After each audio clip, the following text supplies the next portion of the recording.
The United States of America. The third biggest country in the world, it's the wealthiest and most powerful nation worldwide. Stretching from sea to shining sea, America encompasses 3,797,173 glorious square miles of freedom, liberty, and McDonald's. But how did America get so big in the first place?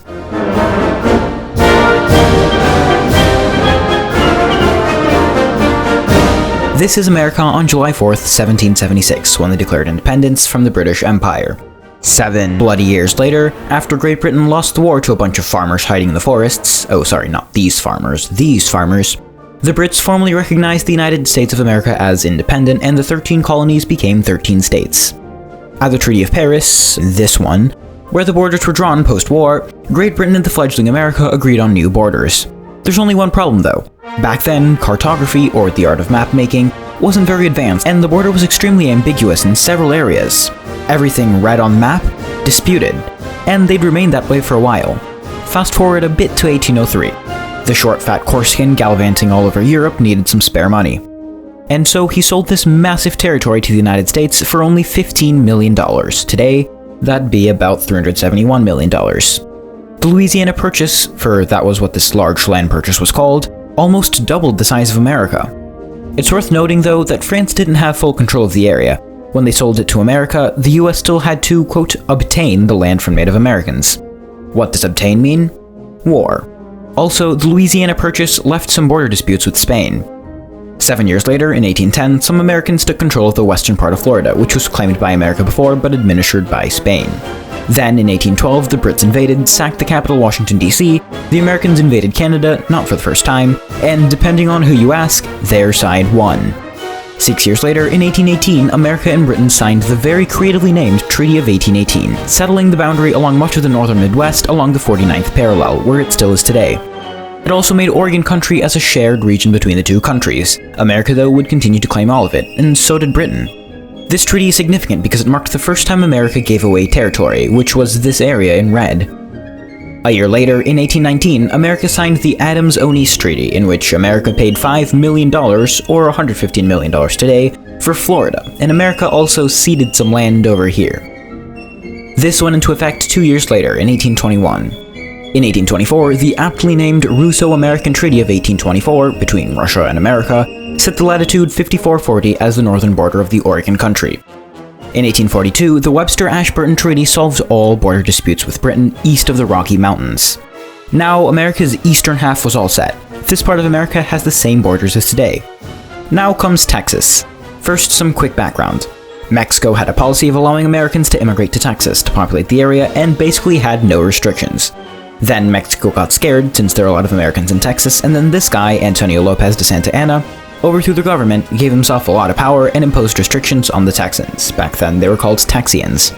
And if there's one thing you never do to a freedom-loving American, it's to never impose restrictions.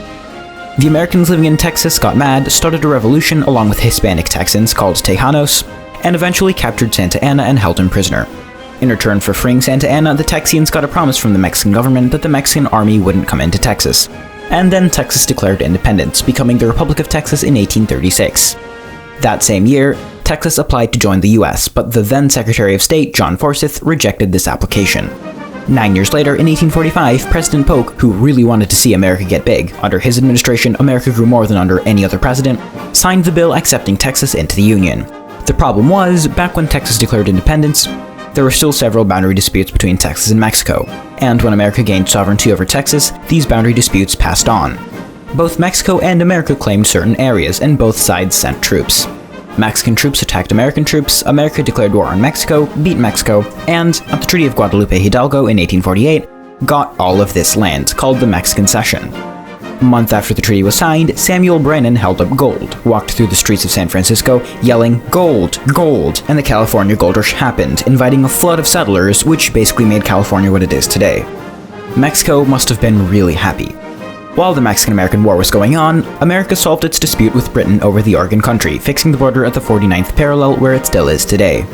Then in 1854, America bought this area for $10 million, called the GADSDEN Purchase, and that was it. The outline of America we all know and love today was set. But that's not all. Under the Guano Islands Act, America claimed over 100 islands for themselves because, well, there was guano on them. What's guano? bird poop. America gave up most of these claims, but today 10 islands are part of the United States because of this act. In 1867, then Secretary of State William Seward brought Alaska for $7.2 million, or today, over $125 million. Still though, $125 million for an oil-rich land with gold, a bunch of bald eagles, and spectacular scenery? That's a tremendous deal, possibly the best deal in the history of deals, and believe me, there were a lot of deals. Seward must have read The Art of the Deal to make such a bigly deal. Again though, since map-making wasn't quite as advanced as it was today, there were border disputes with Britain. In 1898, America annexed Hawaii. Also in 1898, America won the Spanish-American War, gaining Puerto Rico, Guam, and the Philippines, though America granted the Philippines independence following World War II in 1946. In 1899, the Tripartite Convention gave America part of the Samoan archipelago, which eventually became American Samoa. 4 years later, in 1903, the dispute with Britain about the Alaska border was solved, with this coming out as the border. In 1916, America bought the Danish West Indies for $25 million, or today $623 million. Today, it's called the US Virgin Islands. This was perhaps the only land acquisition that was unprofitable for America. In 1925, there were several minor boundary changes with Canada, giving America an extra 30-ish acres of land, and Canada gained an extra 9 acres of water. That brings the United States up to its current boundary. And so, that's how America got so big. If you liked the video, then be sure to press the like button and subscribe. If you didn't like the video, then be sure to press the like button and subscribe. If you're feeling particularly cruel though, you can press the dislike button twice, and then press the like button and subscribe. I'm not too picky. Thank you for watching Explained. New videos every other Friday.